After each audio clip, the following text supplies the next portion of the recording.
Argentina lewat tim Under-20-nya bakal melakoni turnamen pertama setelah Piala Dunia 2022, tepatnya di ajang kejuaraan tim muda Amerika Selatan bertajuk Sudamericano Under-20, dihelat 19 Januari sampai 19 Februari nanti di Kolombia. Argentina telah menetapkan skuadnya yang sayangnya nggak bakal diperkuat jagoan-jagoan muda dari Eropa seperti Alejandro Garnacho, Luka Romero, dan Matias Sule. Namun begitu bukan berarti Argentina kehabisan wonderkid untuk dibawa ke ajang yang pertama kali dimulai sejak 1954 tersebut. Siapa saja mereka?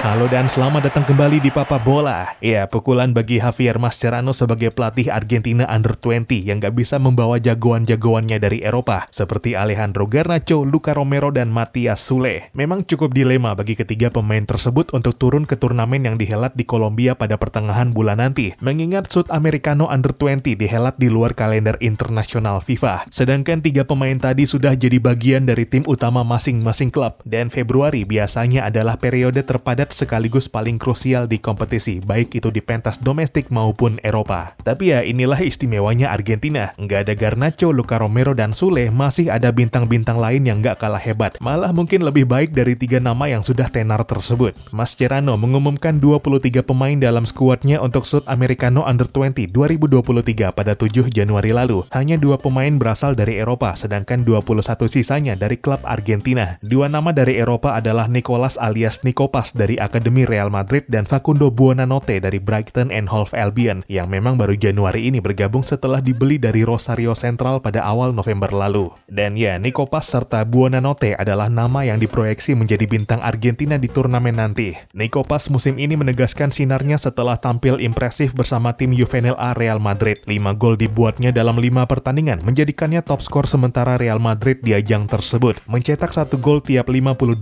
menit, membuat 1,9 peluang per 90 menit. Nikopas sebagai gelandang serang juga menjalankan tugas-tugas kreatifnya dengan melepas 2,2 umpan kunci per 90 menit, 11 kali dribble sukses dengan efektivitas 69% per 90 menit, dan memenangkan 57% dari setiap duel yang dilakoni. Sedangkan Facundo Buonanotte juga berposisi gelandang serang, adalah bagian dari tim Under-23 Argentina ketika berlaga di ajang LPF 2022 lalu. Menjadi pemain Argentina dengan dribble sukses terbanyak lewat 61 aksinya, juga memenangkan duel darat terbanyak dengan 176 duel sepanjang turnamen tersebut. Namun selain Nikopas dan Buonanotte, ada nama lain yang diproyeksi juga bakal jadi bintang Argentina di turnamen nanti, dan memang sudah menyandang predikat wonderkid, bahkan bakal menyusul Nikopas dan Buonanotte ke Eropa dalam waktu dekat. Dan dia adalah Maximo Perrone yang kabarnya transfernya ke Manchester City dari Vélez Sarsfield tengah memasuki babak akhir. Maximo Perrone saat ini berusia 19 tahun dan berposisi gelandang bertahan, dan meski masih sangat muda, dia sudah begitu dominan di lini tengah Vélez Sarsfield. Dari jajaran pemain tengah di bawah usia 20 tahun yang bermain setidaknya di 5 pertandingan Copa Libertadores, Perrone adalah pemain dengan catatan recovery tertinggi kedua dengan 6,8 recovery per pertandingan. Aksi dribblenya yang 2,5 per laga juga menjadi yang tertinggi kedua, sedangkan 34,8 umpannya per laga adalah yang tertinggi keempat.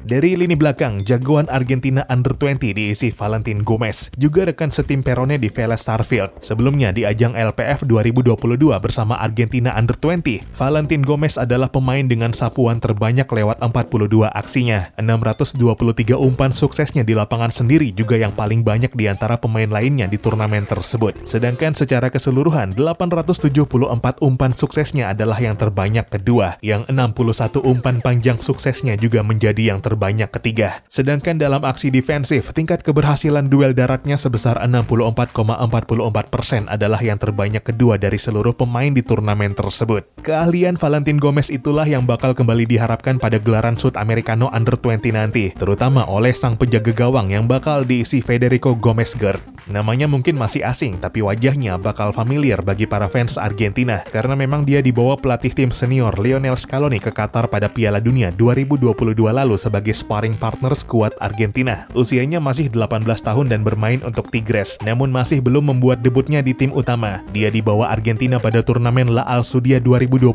lalu, memainkan 5 pertandingan dan gak sekalipun kebobolan. Dia jadi pahlawan setelah membawa Argentina juara lewat kemenangan adu penalti di partai final. Tinggi badannya tingginya yang mencapai 193 cm menjadi salah satu keunggulan besarnya sebagai penjaga gawang. Keberadaannya sebagai sparring partner di Piala Dunia kemarin sudah tentu menjadi pengalaman penting untuknya, dan diharapkan bisa membawa pengalamannya tersebut ketika membela Argentina di Sudamericano Under-20. Meski di luar kalender FIFA, ajang yang satu ini bakal sangat penting bagi Argentina, karena dari sinilah kontestan Piala Dunia Under-20 2023 yang digelar di Indonesia bakal ditentukan, yang dari Amerika Selatan 4 wakilnya bakal diberikan kepada mereka yang finish di 4 besar dari turnamen ini. Terdapat 2 grup berisi masing-masing 10 tim pada babak pertama Sudamericano Under-20. 3 tim yang finish teratas mendapat tiket ke babak final yang dipertarungkan dalam format liga. Tim peringkat pertama keluar sebagai juara, 4 besar lolos Piala Dunia Under-20, sedangkan 3 besar lolos ke Pan American Games 2023.